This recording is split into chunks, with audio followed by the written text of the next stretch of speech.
Men are stupid when you don't allow your wife's heart to manage the house. We find in the church so much emphasis on submission of the wife and not the empowering of a husband to lead. The husband's role is to cherish his wife. And if you're not cherishing your wife, your prayers will be hindered. I've come to realize that God, he's a lot more involved than we think he is. And he puts us with somebody who will bring the best out of us and also expose the stuff that needs to come out of us. Every marriage will experience fighting. Like, that's not going to stop. If we go to bed and there's unforgiveness or bitterness or seeds of resentment creeping in, we do give the enemy a foothold. Hey everybody, welcome to Conversations. I'm John Bevere, joined by my gorgeous wife, Lisa. And Lisa, we have great friends on today, people we love and admire, and that is Gabe and Rebekah Lyons. And one of the things I love about this couple is they have like 3 different ministries. Gabe, first of all, has the Think that is so powerful, and I'll let you elaborate a little bit on that. Rebekah is a national best-selling author who I admire and respect for the way you've ministered to so many. And you're a national best-selling author. And then they got this wonderful ministry that they have together, so they're like 3 people in 2. So, guys, welcome to Conversations. Thank you for coming on. We love anytime we get the chance to talk with the 2 of you, and we've been able to enjoy that over the last few years, and we always come away just so encouraged because we are looking for couples that have been running this race for longer than we have been faithful to one another, faithful to God, continue to innovate and show up in the cultural moment we're in and address the difficult questions. So we're always learning and benefiting from your wisdom. And so this time we just get to have the mics on for the conversation, which is fun. Yeah. And I love that you have become friends with our sons. And so, and I mean, we got a daughter-in-law that's coming into your future, that's coming into being part of Messenger International. So we're super excited. Yeah. And I love your heart for marriage. And you guys have just written a book called The Fight for Us. It's not the end. It's not this ends with us. It is the fight for us. What inspired this book? Why would you tackle this? Because I know when you write a marriage book, your marriage gets attacked. So what made you think? Well, you'll appreciate this. This title came after a fight that we had. And and I remember we were laying on our pillow trying to go to sleep, and I knew I was the one that needed to apologize first. And I was just like holding out, and finally I was like, babe, I'm sorry. I know I didn't handle that well. I just jumped to conclusions, got defensive, blah, blah, blah. And I was like, I just want to keep fighting for us. And he goes, that would make an awesome book title. It is. That is actually how the book began. I love that. But we had been wrestling through the idea of writing a book on marriage. It's always scary because usually, like you said, anything you decide to write on, the enemy's going to try to find a loophole in there somewhere. Plus, we had never co-authored a book before. We've both written our own books, but never together. And so we're like, are we going to have even fights on how to do this? Which, of course, we did with our first meeting with our new editor. And so we joke in the beginning of the book, we were like, you have a couple that's writing about fighting and fighting about writing. Aren't you excited to read this book? So true. Yeah. We, like you, have just observed how much marriage has been under attack. And I think it's probably always been that way, but it's so accentuated now. And there's so many younger couples that are, even within Christian communities, are feeling freedom to just opt out. They don't want to get married. Throw in the towel, right? Mm-hmm. They don't get married, or when they are married, the world's constantly telling them, especially through the algorithms, right, that your spouse has mental health issues, emotional health issues. Everybody's spouse is a narcissist. I don't know if you knew that. Everybody in the world is self-diagnosed. Always. And we're in a culture where if you want an out, you can find about 10 ways to do that. Yeah. And we have learned in our marriage that, sure, there's been moments, I think any couple experiences where you're like, man, this isn't great. I don't know how this is going to go. Mm-hmm. And yet what we have learned is when God shows up in the middle of that moment, he helps fight for us. And we start to learn skills about how you work through the fight, because every marriage will experience fighting. Like, that's not going to stop. And so partly we want to give permission to people to go, it's okay to disagree with your spouse on things. Like, that's normal. You didn't marry the wrong person. There's not someone else out there that was better for you. That's just the beginning of you starting to learn how you're going to operate together and what God may want to heal in you. Yeah, Jesus tells us, in that last conversation, in John 14 through 17, he says that he gives us the Holy Spirit as our comforter, counselor, and advocate. An advocate is someone who pleads on our behalf. And so not only is Jesus pleading, his Spirit is pleading on our behalf. Even when we're fighting, he's still pleading and contending. Help, Lord. If they can know the truth, it will set them free. And so I think it's just a constant reminder that we're not in this alone, that the Lord does fight for us. Even in spite of us, we've been married 28 years. And so all glory to him. And it is a reminder that it keeps us humble, that it's not like we've mastered this, but the more we're submitting to God and to one another, then we repair a lot faster. We don't keep a record of wrongs. We're not always looking for the new thing that we're going to hold on to. And we're lighter. Like, we just got back from a trip, and it was the most joyful trip that we've probably had in our entire marriage. And we're like, wow, to be able to say that at 28 years is a testimony to God's faithfulness. We are so excited to share with you about GoodRanchers.com. It is such an incredible blessing. 85% of the meat we consume in America does not originate in America, but Good Ranchers works with local ranchers to provide healthy meat.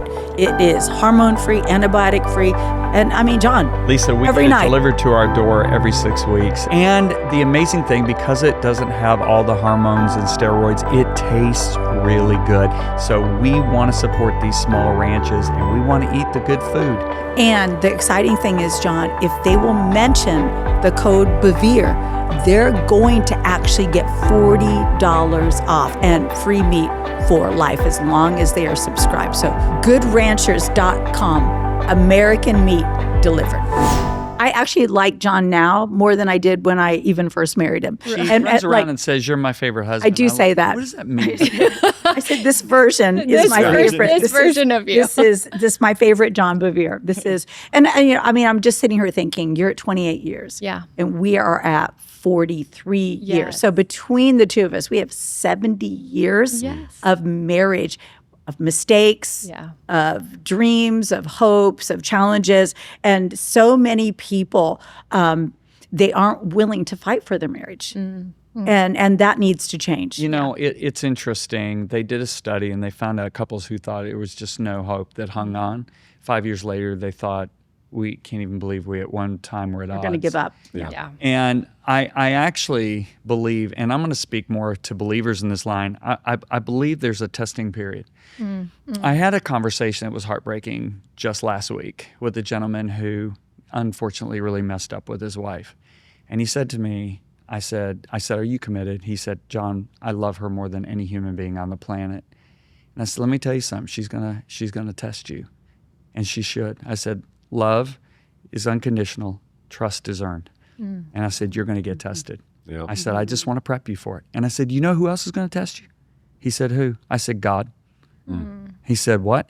And he didn't say what. I said, "The Bible says that he sent a man before them, Joseph, who was sold as a slave. And until the time that his promise came to pass, the word of the Lord tested him." In other words, it kept getting worse for Joseph. He'd obey God, he'd go to slavery. He'd obey God, run from sexual immorality, he'd go to a dungeon. Obey God, interpret a guy's dream. He's in the dungeon 2 more years. I said he was tested.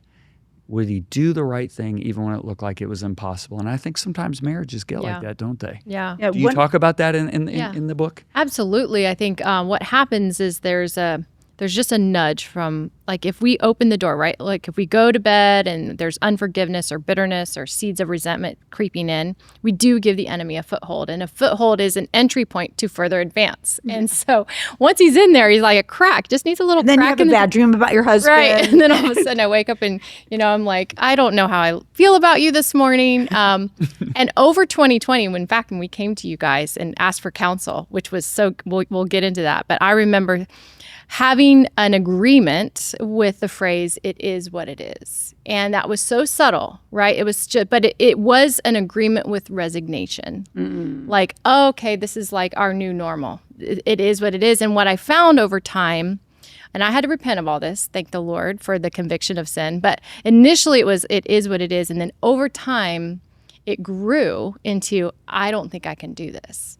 And it was never conscious, like we're gonna divorce or anything like that. But it was like, I'm gonna probably shut off part of my heart from him, or just be like just kind of going through the motions, but withholding or blocking true intimacy and communion. And it did come from hurt. It did come from unresolved grief or trauma. But at the same point, it was because I was still prideful, I didn't know how to return to him and repair. It was more, I felt justified in my hurt. And that's what the enemy will do. So often we feel so justified in our kind of walls going up or our defenses being there because look at what happened, right? And again, it's all just from our vantage point. Yeah. So just those subtle things can creep in. You address something that you guys have discovered that so many marriages, like you're talking about the is what it is, that creates that whole roommate dynamic. We're just roommates. Yeah. We're just going to live together. This is just what it is. Gabe, can you speak to like a guy out there that has maybe been like, no, that's where I'm at, or why this is something that we should not settle for? Yeah, I think especially in Christian communities sometimes, it's like we're in covenant, we're committed, we're going to eke this thing out because I want to be faithful to God. Yeah, white knuckle it. But I'm just going to settle that our relationship will never be what I'd hoped for or imagined. And I think to the men out there, they're the most susceptible to that kind of an attitude because they really live under the shame that they aren't enough for their spouse, that their wife's never going to feel like connection in the way that she's looking at him a lot, saying, I just feel disconnected. I don't feel like I know you. And I think a lot of men hear that from their wives and they get overwhelmed because they're like, I'm doing the best I can, but I don't know how to give you what you're asking for. Yes. And I think what we learned was going backwards into like my story, my origin story, and some of what I dealt with as a child, where I basically developed distrust for people that I was close with. And I started to put up walls to anybody getting in and getting close to me and having more of a stoic kind of personality. And that started to bleed into our marriage to where when we discovered that, I was able to then start to unpack with Rebekah, with her there with me, what had happened. Why had I closed off my heart? Because that's what she was experiencing. She was experiencing some blocks, but I didn't know how to let her in further. And so I think a lot of men are kind of fearful of those emotions, or fearful to even unpack emotion because they maybe grew up in an environment that said, look, emotion means weakness. You don't show those in our home. I know I had a father that didn't want to talk a lot about emotion, and our culture didn't celebrate that. And so I think we're at a reckoning point for a lot of men and women to now be able to uncover together what feelings they're experiencing, but mostly why do those matter? And when you start to dig into why they matter, you start to understand, hey, I don't know how to connect with you, Rebekah, because I feel shame every time you bring up something that I'm doing wrong. It feels like you're telling me I'm doing something wrong, but you're not. You're just trying to have a conversation with me. But my vantage point is I'm under attack, and I get defensive, and then I overreact. And so I think men starting to understand they have a role to play in the reconnection with their spouse is a key part of the story we tell to help men start to grapple with emotions, which would help them feel more connected to their wife. Hey everybody, we'll get back to this episode in just a moment, but first we want to thank all the patrons who make this podcast available. If Conversations Podcast has strengthened you, we would love it if you would consider becoming a patron today. Listen, your monthly contribution helps us reach more people with crucial conversations. Plus, you will get some great insider perks, including live Q&As with us each quarter, and as well as other exclusive content. So to join the patrons team, just click support this podcast in the show's description. Now, let's get back to the program. And I actually feel like that we've kind of feminized what emotion is. And so we have made it where men are like, I don't know how to emote the way you're emoting, so right. I don't know how to make that connection. I remember telling John, I just feel like we're not having a deep connection. So I was like, what do you want me to talk about? And it was so frustrating. And Addison and I are both kind of like, let's do a deep dive into this. And John was like, I don't know what is going on here with you guys. And we had to actually understand that just because he couldn't communicate didn't mean he didn't feel. Yeah. Right. And so a wife, one of the, I think the giftings of a wife is to actually be able to translate the husband's emotions. So what you're saying is you're feeling this. And maybe they don't even know it till you say it. And so I love that you're actually giving men the power, because I feel like right now it's been the women have the power to drive the emotional energy, whereas the men can be the priest of the house, which is an emotional stewardship position without allowing everybody to go take everybody emotional hostage. Right. And Lisa, that's such a great point you just made. The fact that a wife could sit with a husband and help cultivate and pull out the words that I know I've struggled with a lot. And that's where we get the feeling of guilt and shame, is like, I know I feel for, like, I think about you all the time. I love you. I care about you.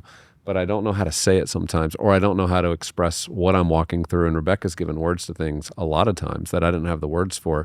And it unlocked things for both of us. So I think that's a good encouragement to wives to be patient with their husbands. Yeah, part of the key to intimacy is noticing and naming, right? Like I love that. Notice and name, right? And so sometimes it can translate to like a conflict. And so what we're noticing is the escalation or the overreaction, and we've lost like sight of maybe the root cause of why this matters, why you're reacting a certain way or I'm reacting a certain way. And so what we encourage readers to do is like to pause and go, okay, what's happening right now behind all this? Sometimes if we overreact, we go away, we come back, we apologize for the tone, but we never really get to the essence of where is the unrest? Why is it there? Why does it matter? How much of that we found? 10% of usually the escalation is about right now. 90% of it is about something in your past, but it's just been triggered and it's now coming back up. So what we have both worked really hard to do and notice and name and go, when this happened, whether or not it was your intention, I was feeling anger, or I was feeling sadness, or I was feeling shame. It took me, we in the book condense it down to the 8 primary feelings by Dr. Chip Dodd, because then it's less overwhelming, right? It's kind of like the notes on a scale or the primary colors. All the rest of those emotions fall under that. But it can mix. Yeah, yes. Right. So it's not so overwhelming. It's more practical to go, okay, I feel guilt because I know that if I'm late, then you're going to be upset with me, but I also don't want to come home to you being upset with me, so I kind of stall. It's kind of like the chicken or the egg on how this works. But to be a little more honest about that without attack. And so we always encourage people go away take some time, but then come back. And when you try to repair, don't just apologize like to gloss it over, but go, I think what was happening is that on this topic of money, I get a little triggered because I remember who I was as a child and what finances looked like in our home and how it was treated. So whatever those topics, parenting, calling, money, career, whatever, we don't come into marriage as a clean slate. We all have some translation of what that looks like in the family construct. And now we're together creating a new version of that, and it's going to create some friction. So does that help break patterns? Because when you can notice and name, then I'm assuming patterns that were just you're just running those patterns. Now all of a sudden you can break those patterns. Yes. Yeah. Yeah. I love that. For me, when John and I would fight early on in our marriage, we did not give one another space. And we would be like chasing each other around the house at more him. And then we'd get in bed and I'd be mad and I'd try to move away from him. And if his foot came over, I'd like, get up, and then John would be like, that's it. And he'd turn on the lights and he'd whip off the covers. He'd be like, we're dealing with this. We're dealing with this now. The sun cannot go down our wrath. I'd be like, we started fighting when it was dark. No. And we got till tomorrow night. Yeah, that's what I said. Whole 24 hours. But we went for a walk to go see our grandkids the other night. I said, what did we used to fight about? Were we just tired? What was wrong with us? The turning point, I will say, the turning point for me is because about 10 years ago, our board said, look, you guys are committed to each other. We see that. But we don't like the way you talk to each other. They did say that. And they said, we want you to go to a pastor who is now a marriage counselor for pastors. And we spent 2 days with him. And he basically tore into me the first day, ripped my soul out and put it back in. And I actually felt sorry for John. I was like, it's okay. But he talks about toolbox, So I remember him saying, how many sisters do you have? I said 5. And you're the only boy? Oh, so you're the promised child. And basically what came out of that, this was for me, is I was always looking at how I wasn't being treated right by Lisa instead of how am I not treating Lisa right. And I think what came out of that was I would on purpose start really looking at things and trying to see it through her point of view and how I could be there for her. Now, as far as the conversation and everything, yeah, my dad's a World War II vet. He never talked. Turned off his hearing he told aid me, most of the times. he told me he loved me by providing for us. And in the last 10 years of his life, she's right. He couldn't even hear a thing I said. No, he just turned it off. He could tell when things were getting. He's like, so I was desperate, and I just said one day, and it was when I was honest, and I said, Lisa, I don't know how to do this. Yeah. You got to help me. I've come to realize that God puts people together a lot. He's a lot more involved than we think he is. And he puts us with somebody who will bring the best out of us and also expose the stuff that needs to come out of us.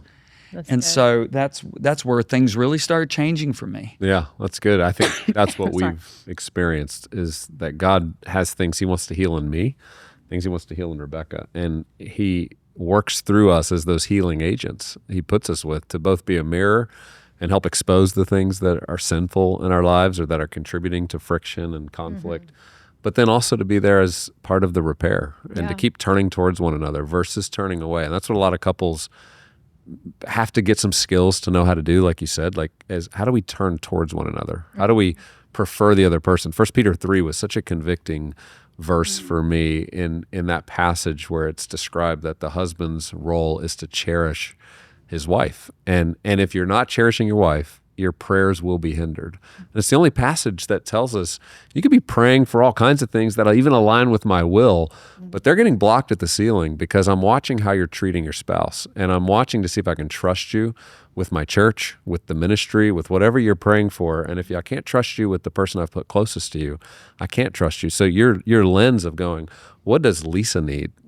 For me, what does Rebekah, as she wakes up this morning, what can I do to serve her? And I know you do that really well. I know you make a little special concoction for Lisa most morning. I used to. Okay. Until I couldn't figure out what she does anymore. I did. I kept changing. You kept changing your recipe. Well, there was a season. There was a season. In 2020, he overdid it, and all of a sudden, I'm like, "What are you putting in this concoction?" Too much sugar in her drink. He's putting way too much in.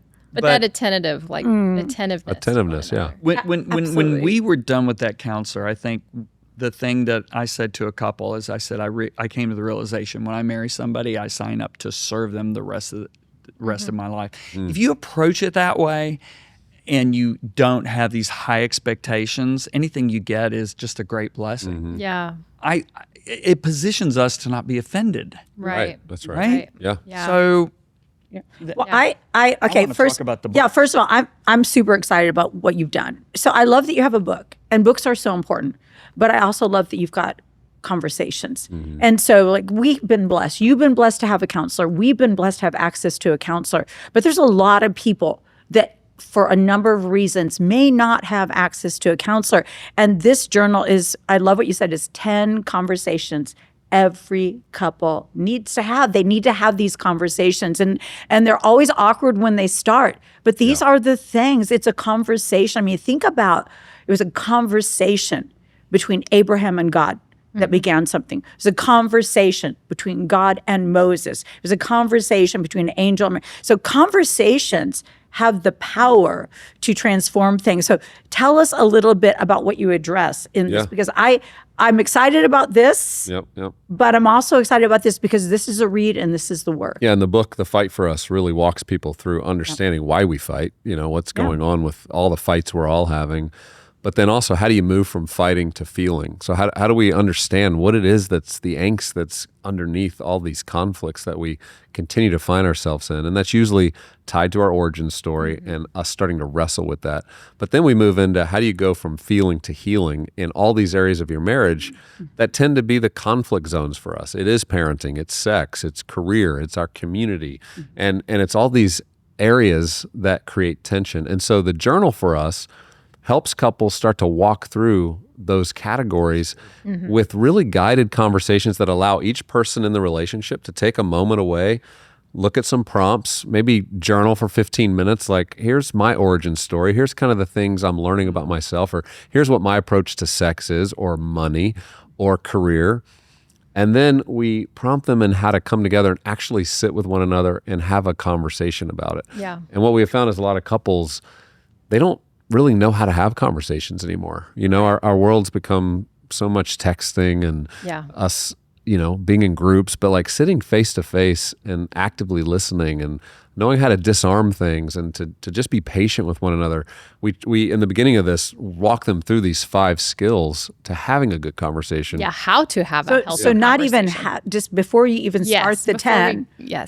This is the how, or else gonna we're going remind to you crash and burn during the conversation. Yeah, it's basically the moderator, right? Like the third party of like what a counselor would be, like just how to remind you how to actively listen, right? To be fully engaged, not have a phone present, right? To how to mirror and empathize and how to like have verbal, you know, nonverbal communication and repeating back. So what I'm hearing is like just making sure that I'm not assuming one thing or something else.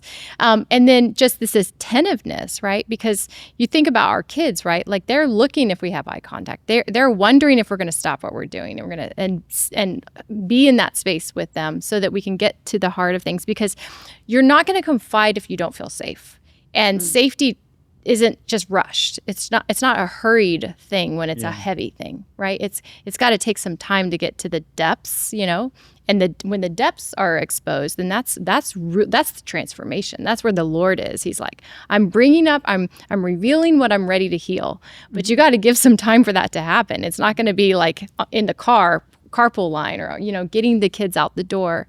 And so just giving them the framework of how to have the conversation, but then understanding that if we're not talking, we're not healing, right?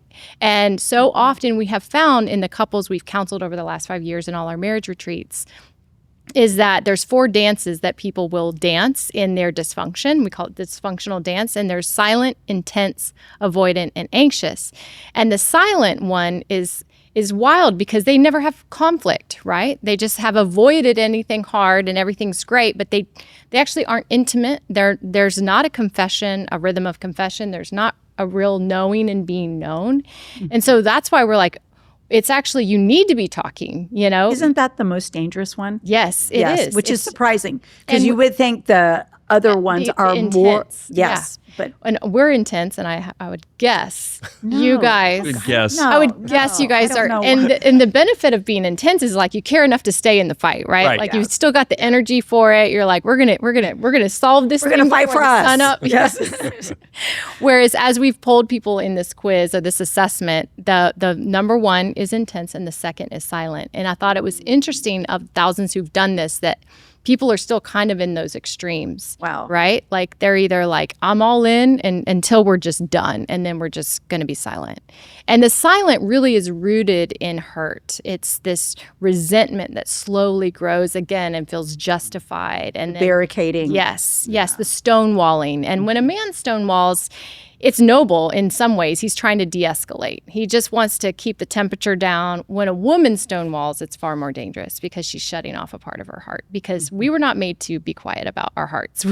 God made us to care, and we can't not care. So when we stop trying to care, like that becomes far more serious. Yeah, I would And agree. I think for husbands, pay attention to that, because you might, in just hearing that, realize, my wife's heart, it feels like she's not caring as much. She used to like want to get into some of these conversations. She's not even caring about talking anymore. Yeah. And that's a very dangerous place that requires the husband to go pursue their wife's heart. And one of the ways to pursue your wife's heart, I was counseling a man yesterday who, him and his wife are having a challenge right now. And we were talking about the power of confession, and there's 2 types of confession. There's the confession of sin. There's a confession of, hey, I've actually need to just confess to you either my perspective, my attitude, an action, a behavior, any of that. So that's one type of confession. But the other is one that I know for Rebekah and I, there was a great breakthrough when I was able to confess to her biblical sorrow for the ways in which I could see I had hurt her. And I was not able to show up for her in ways that I knew she needed. And God gave me a literal burden and sorrow for that. And when I could just confess that to her and say, hey, I had tears in my eyes sharing with her. I remember this was a few years back, to just say, I can tell that over the years you've been trying to get to my heart, and I haven't been able to give it to you.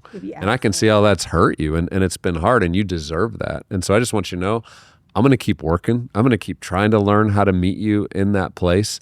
But I also want you to know I'm sorry for that. because I can see how it's hurt you. And so I think for husbands to take that step of humility and invite Christ to show them, what are some ways your behaviors actually impacted your spouse, your wife, to where she's not, maybe some needs haven't been met that she's always had because you haven't been able to show up in that way. Yeah. And some of those conversations begin to invite new connection and offer, in a sense, a humility that your wife can work with to go, oh, my husband does care. Yeah. He's not just moving on. I'd love to take a minute to talk about those other topics, though, like the ones that we really address in the fighting to feeling and healing. What does flourishing look like? Because your worldview is what you wake up to every morning. And so we're kind of blessed in that we woke up every morning in our childhood to a similar worldview of faith. A similar socioeconomic worldview, but very different dads. Very different dads. My dad was tender and emotive, and then your dad was like not going to cry for anything, and it was not approved of. And so even what I thought I would get in a husband was kind of what was modeled by my dad, and what he thought he would get in a wife was modeled by his mom, and his mom's super nurturing, and my mom was like hard charging, working full time. And so I was like, oh, I see why there's a little friction in the missed expectations, because we both woke up thinking like, oh, we're going to have some version of what we've been modeled. And yet the reality was to get back into like one of our biggest early on, we're like, if we didn't have kids, we probably would never fight, because our view of parenting just looked very different, partly just because of the roles that my parents played in my home and the roles your parents played in your home. And it didn't really matter when the kids were younger, but as they got older, both of my parents were teachers. So I was always like, we're not going to do for, we're going to show how. And his mom's like, she'd still make us dinner, for the last decade of her life, because she was so loving and serving and nurturing. That's how she loved. Yes, and it was wonderful to receive that. But at some point too, I was like, well, we got to make sure our kids know how to do these things. And so just the things that you don't think are going to be like an ongoing kind of like source of tension, if you don't just dig into like the origin side of both of that and go, it's not right or wrong, it's different, right? This is not a moral issue. Right? This is not something that we would demonize. It makes sense, at least now, why it has been a trigger. Like, so let's get to the root of that. It's a preference. Yeah. And sometimes we confuse a preference with a moral right and wrong. A lot of couples do that.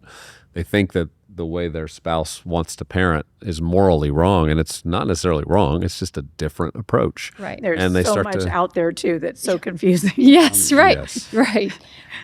We also, I would say one of the encouragements we remember you gave us when we were asking you some of these questions about how the two of you work together and how do you do that in a way, because we would have moments where working together was amazing and thrilling, and then moments where there was just tension, kind of like your board was saying to you. I just want to get fired. I'm like, fire me. No, I would go ahead quit and fire me. But we have a chapter on this idea of calling and career, because so many couples are wrestling through, how do we, should we both have careers? What does that look like? And one of the things you said to us was so helpful, that the thing that works for you guys is learning how to celebrate each other's strengths. Yeah. And instead of focusing on how you're different and how I wish Rebekah thought the way I thought about things, realizing, wait, we're both very different, and let's just love the fact that Rebekah's more of a maximizer than me. She's incredibly strategic. I'm more visionary. She's a little more operational. And instead of letting that frustrate every conversation, go, well, there's some wisdom. I can learn a lot from Rebekah if I can just listen to that wisdom. Right. And I can borrow from your faith for sure. Like, he's ready to charge the hill, and I'm like, wait, how are we going to do that exactly? Same. But I'm like, how can I die? We're going to die. At a marriage, one of our marriage legacies, it's act, think, feel. Yes, you guys were there. And he said, who's act? And of course I was act. And think was Lisa. And yet he explains how Paul was a thinker, Peter was an actor, and John was a feeler. And he said they're all valid at the right times. And I think what happens is the quicker we respect and celebrate the differences is the quicker we're going to be a lot more productive as a couple. Right. That's right. And it's gotten to the point now where our team will come and ask me something. I'll say, "You're talking to the wrong person. That's Lisa." You know, and I'll do the same. I'm like, I have absolutely no idea. Please talk to John. This is, this is out of my league. Not because I'm not smart or whatever. Okay, now something I want to ask. We're going to get a little controversial. It's not on the list here. Submission. Like, tell us how that has worked its way into your marriage. And because right now we've got people all the way from women shouldn't have a vote anymore. It should just be the husband that votes to, men and women. The women can be the head of the household. Actually, it could just be two women. So let's talk about the biblical precedent and then also how you're seeing that play out in your home. Yeah. We believe that God designed marriage to be mutually submissive in the sense that when we're committed to one another, that God's given me the gift of Rebekah, that I'm going to learn from her, that there's benefits that I'm going to receive just by the virtue of her being my wife, and vice versa. She feels the same way. We don't lord over one another but there's this mutual submission to care for one another. And yet we also recognize there's complementary gifts and that we're very different. And God's made men different and women different, and he's given us different roles. He's going to hold me responsible for my family. He's going to hold me responsible in a way Rebekah's not going to be held responsible for our marriage. And so as a husband, I carry that burden and responsibility. And I think Rebekah in our relationship has allowed me to do that in a way where she's been incredibly encouraging, but also caring for understanding that's a burden I carry that she doesn't have to carry. Well, and you're going to have in every relationship like natural leaders, and how does that work? And we both happen to be leaders, and then it got to be like, am I going to resist, or am I going to be like just blindly follow? And neither of those were going to probably work. So it was more about when it's trajectory shifting decisions that are kind of like frontier. Gabe leads in those, always has. Like, are we going to move our family across the country? Are we going to he said yes to adopting Joy, even though I nursed the idea for a decade. He felt with conviction quicker than I did. When it was a final, in front of us, we have to make this decision in the next few days. And I trusted that because I do know that he's a man of character and conviction, and he doesn't need to take too much time waffling about a decision. Once he kind of knows, it's made. It might take me a minute longer to get there, and he might pause and wait until we go if I'm not quite there. And so that even is kind of a tension of, we talked about moving to Manhattan for 3 years before I felt the Lord say, it's time. And the minute I said, I believe it's time, he's like, house is going on the market tomorrow. So it was a little bit of a give and take, right? I trusted him. I follow his leadership. And then in these big life decisions, but then also there's this nuance of going, I'm not going to run ahead if we're not on the same page. And then we have to do it more mutually, I would say, in a daily cadence, the rhythm of how many nights are we each away for work, and what do we want parenting in this full nesting season of our 2 kiddos with special needs. How do we do that well? And that's such a partnership.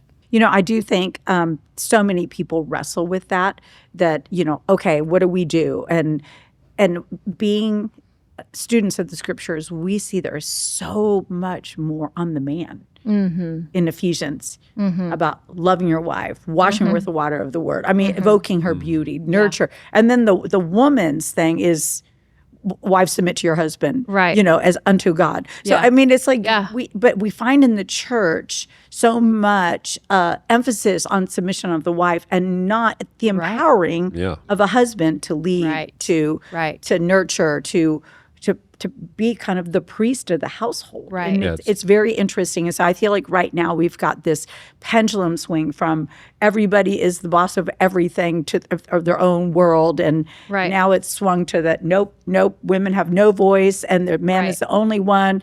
And so I feel like we all of us have this challenge of living it out. Yeah.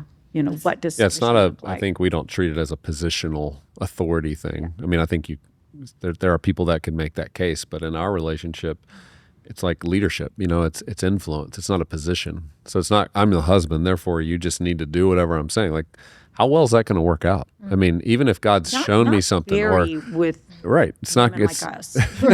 So I think the wisdom for me has just been, as God leads and directs me as a husband, I know it's confirmed when Rebekah sees the same vision and there's complete alignment.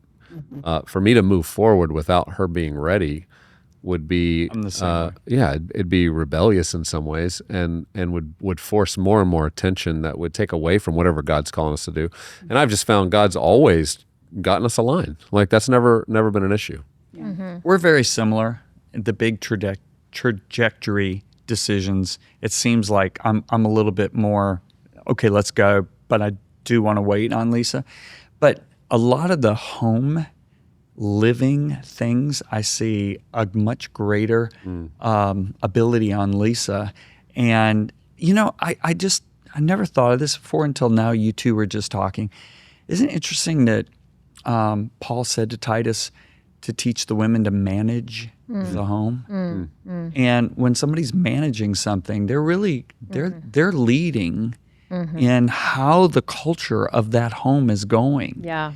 And you said it so well. We all know this, but you brought it out so well.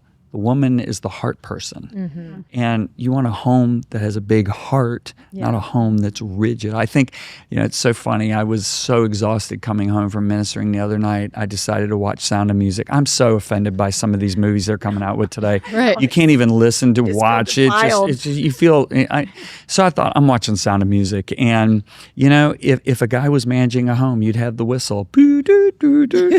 And, I started seeing how she, what was her name? I don't know. I don't even remember. She brought in the heart into that family, which united that family. Yeah. And so I think men are stupid when you don't allow your wife's heart to manage the house. Yeah. Well, and even in family conversations for us, I'm sure you experience this too. Like Rebekah brings so much spiritual wisdom. I feel intimidated sometimes because I'm like, she's got something more here than I do. And sometimes you feel like in the church, well, I'm supposed to have the most spiritual wisdom for the home. But I don't think that's always true. Right. I think God's given deep insights to Rebekah that my role in that situation is facilitate, organize, get the family together. Let's have conversations, tee that up, but also not feel the pressure as a husband. Like, don't avoid those situations because you're intimidated that you have to have everything that needs to be said. Right. I think we have found that dynamic of us together and just trusting one another with what God's speaking to us for our family, for our children is critical. Right. One of the things that Chip said to us that really stuck with me is a win. This is the guy who counseled us for 2 days. A win for Lisa is a win for me.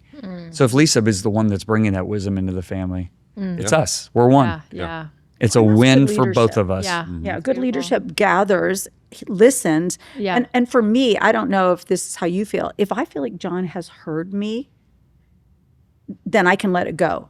But if I feel like I'm not heard, if he's like, no, then I'm going to keep pushing it until I finally feel heard. And, so I'll try another direction with more threats or whatever it is.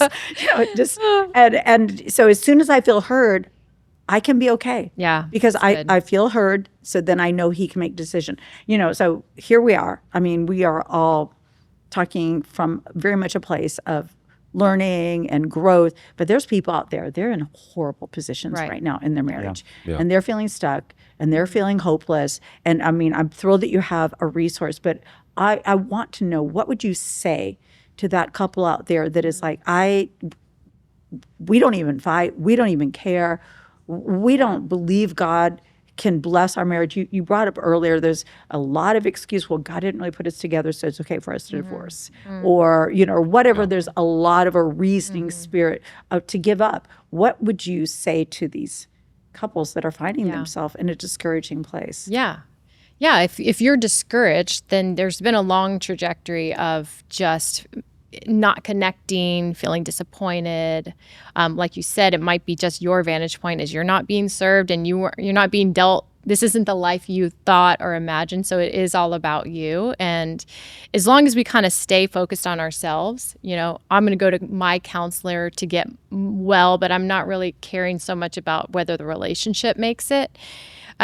You still have to both decide if you're willing to try. And both parties need to be willing to try. And maybe one starts first and is more willing to try. But if the other one is eventually open as well, whether you're going together to a counselor or you're taking turns with that counselor, we have found it is helpful to have one person that you're both talking to. So it's not like two stories are being spun with two different experts and you're not really sure where things land. We have found there are different ways to do this, of course. But when you're both deciding you're willing to try and you need a third party, outside of the Lord, of course, but who knows that the intention is to repair the marriage, to repair the relationship, then you're going to keep being directed in that way, to humble yourselves, to lose the pride, to repent, because most people get in this place that you just described because they've both built a case and it's against the other person, like neither of their needs are being met and it's the other person's fault.